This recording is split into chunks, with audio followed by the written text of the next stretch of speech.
कभी समंदर किनारे बैठा वो लड़का जिसके पास ना चप्पल थी ना किताब पूरी, आज उस लड़के का सपना है पूरे देश के दिलों में धड़कता हुआ। वो लड़का जो बचपन में दूसरों की नाव धोता था, आज देश को आसमान की ऊंचाई दिखा गया। वो लड़का कोई और नहीं, डॉक्टर APJ अब्दुल कलाम था। और ये कहानी है एक बच्चे से भारत रत्न बनने तक की अद्भुत यात्रा की। ये कहानी है एक ऐसे इंसान की जिसने सपने देखे हालातों के खिलाफ, जिसने गरीबी को मात दी जिद से, जिसने रॉकेट बनाए मगर पैर हमेशा जमीन पर रखे, जिसने कभी हार नहीं मानी क्योंकि वो मानता था हार मान लेना सबसे बड़ा अपराध है। ये कहानी है एक मिसाल की, एक सोच की, एक आत्मा की जो आज भी हर छात्र के दिल में जिंदा है। ये कहानी है डॉ. APJ अब्दुल कलाम की। शुरुआत रामेश्वरम से। 15 अक्टूबर 1931 तमिलनाडु के रामेश्वरम में जन्म हुआ। छोटा सा तटीय गांव जहां मंदिरों की घंटियां, मस्जिदों की अजान और समंदर की लहरें सब साथ बजते थे। उनका परिवार मुस्लिम था लेकिन रामेश्वरम की गंगा जमुनी तहजीब में पला था। उनके पिता जैनुलाब्दीन नाव चलाते थे। बहुत साधारण आमदनी थी। माँ आशियम्मा बेहद दयालु और धार्मिक महिला थीं। एक वक्त का खाना मुश्किल से जुटता लेकिन संस्कार हमेशा समृद्ध थे। बचपन की जिम्मेदारियां, कभी मंदिर में फूल जमा करते थे तो कभी अखबार बांटते थे। सुबह 4 बजे उठकर दिन की शुरुआत करते थे। स्कूल की फीस तक खुद जमा करते थे। एक बार कलाम स्कूल में टीचर श्री अय्यर की क्लास में बैठे थे। उन्होंने पक्षियों की उड़ान पर लेक्चर दिया। उस दिन से कलाम के अंदर कुछ जग गया। उन्हें समझ आ गया था मैं भी उड़ना चाहता हूं, पर सिर्फ पंख से नहीं दिमाग से।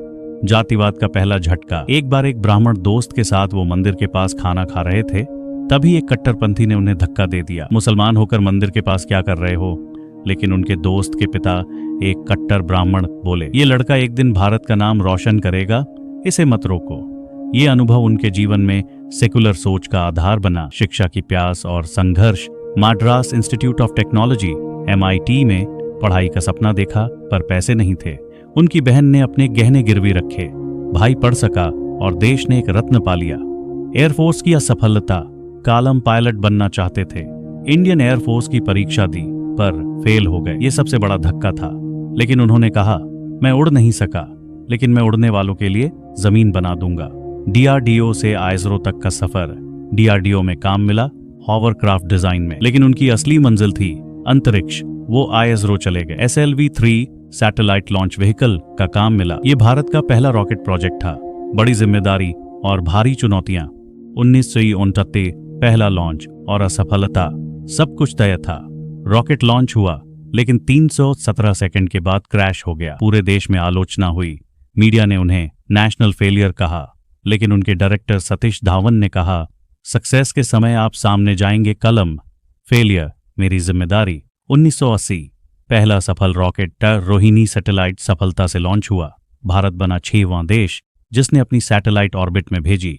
मिसाइल प्रोग्राम और रक्षा शक्ति integrated guided missile development programme IGMDP का नेतृत्व किया। अग्नि, पृथ्वी, नाग, त्रिशूल, आकाश देश को मिसाइल शक्ति दी। पोखरण 1968 डॉ. कलाम और राजगोपाल चिदम्बरम की अगुवाई में परमाणु परीक्षण। भारत ने दुनिया को दिखाया हम शांति प्रिय हैं पर कमजोर नहीं।